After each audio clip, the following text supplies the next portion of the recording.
नमस्कार NiftyVids च्यानलबाट सञ्चालित लोकसेवा कम्प्युटर स्किल टेस्ट तयारी क्लासमा आजको टपिक रहेको छ हाम्रो रिभ्यू ट्याब अन्तर्गतको प्रुफिङ ग्रुपका यी विभिन्न अप्सनहरू रहेको छ, जसमा पहिलो अप्सन रहेको छ स्पेलिङ एन्ड ग्रामर भनेर।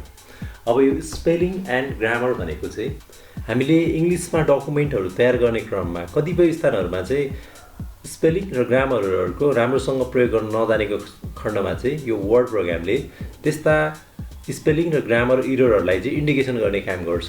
त्यस्तो इररहरूलाई सच्याउनको लागि चाहिँ हामी रिभ्यू ट्याब अन्तर्गतको प्रुफिङ ग्रुपको first option spelling and grammar भन्ने अप्सनलाई युज गर्छौँ।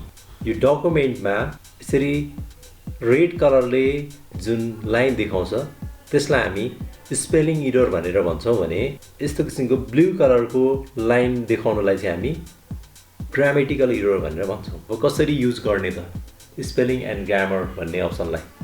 त्यसको लागि हामी डकुमेन्टमा बसेर डकुमेन्टको जुनसुकै एरियामा बसेर पनि तपाईँले सिधै स्पेलिङ एन्ड ग्रामरमा क्लिक गर्न सक्नुहुन्छ वा किबोर्डमा सर्टकट की F7 प्रेस गर्न सक्नुहुन्छ। यसमा क्लिक गर्नुहोस्। यसमा क्लिक गर्नु भएपछि यहाँ साइडमा यो स्पेलिङ भनेर एउटा नेभिगेसन बार खुल्छ। अब यहाँनिर यसले जहाँ जहाँ इरर छ आफै त्यहाँ जम्प गर्छ। जस्तै यहाँनिर इङ्ग्लिस भनेर देखाइरहेको छ र यसलाई इरर देखाइरहेको छ।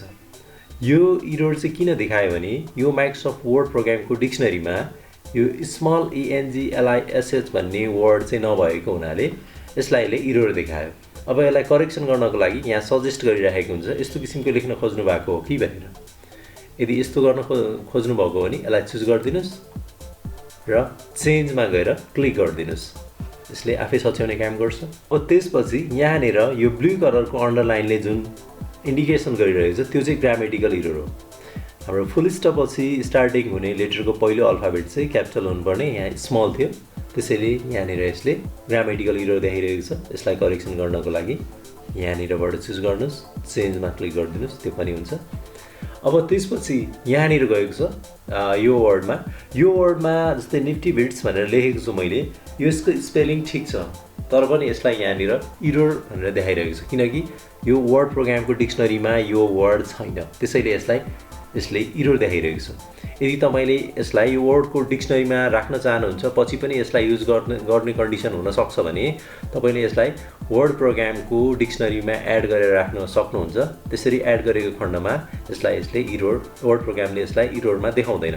जस्तै यसलाई डिक्सनरीमा एड गर्नको लागि यहाँनिर एडमा गएर क्लिक गरिदिनु भयो भने त्यो डिक्सनरीमा एड भएर बस्छ। यसलाई मैले एड पनि गरिदिएँ, यो यहाँबाट अब करेक्ट भइसकेको छ। त्यसै गरी यहाँ दिस भन्ने अप्सनमा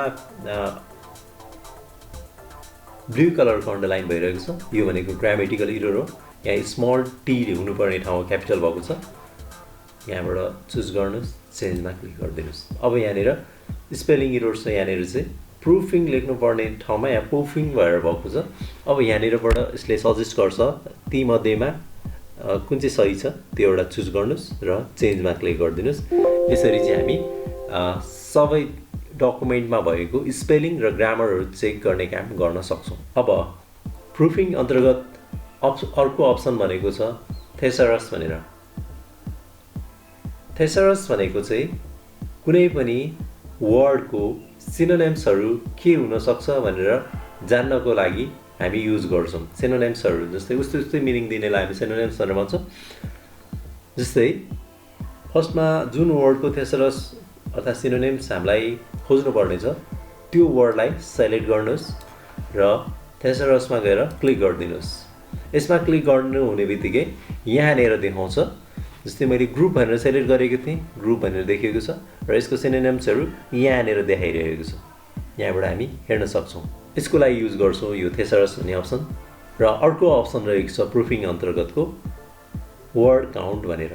हामीले माइक्रोसफ्ट वर्ड प्रोग्रामको फर्स्ट क्लासमा चर्चा गरेको थियौँ यो स्ट्याटस बारले चाहिँ कति पेज नम्बरमा छौँ र कतिवटा वर्डहरू छ भनेर देखाउने काम गर्छ भनेको थियौँ। हो त्यही कुरो चाहिँ वर्ड काउन्ट अन्तर्गत यसले अझ विस्तृत रूपमा देखाउँछ, कति लाइन छ, कति क्यारेक्टर छ, सबै कुराहरू देखाउनको लागि युज गर्ने हो यो वर्ड काउन्ट भन्ने कसरी गर्ने जस्ट गएर वर्ड काउन्टमा क्लिक गरिदिनुस्। त्यसले यसरी डायलग बक्समा यति पेज, यतिवटा वर्ड, यतिवटा क्यारेक्टर स्पेस काउन्ट नगरिकन स्पेस सहित काउन्ट गर्दाखेरि यतिवटा क्यारेक्टर, प्याराग्राफ यतिवटा, लाइन यतिवटा, अर्थात् यस डकुमेन्टसँग रिलेटेड स्ट्याटिक्सहरू देखाइदिने काम गर्छु, त्यसको लागि युज गर्छु।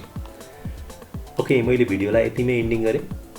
हामीले आज प्रुफिङ अन्तर्गतको स्पेलिङ एन्ड ग्रामर, thesaurus र वर्ड काउन्टको बारेमा चर्चा गर्यौँ। नेक्स्ट भिडियोमा हामी अन्य अप्सनहरूको बारेमा चर्चा गर्नेछौँ। Thank you for watching this video. Please keep watching NiftyVids Channel and don't forget to subscribe this channel. Thank you.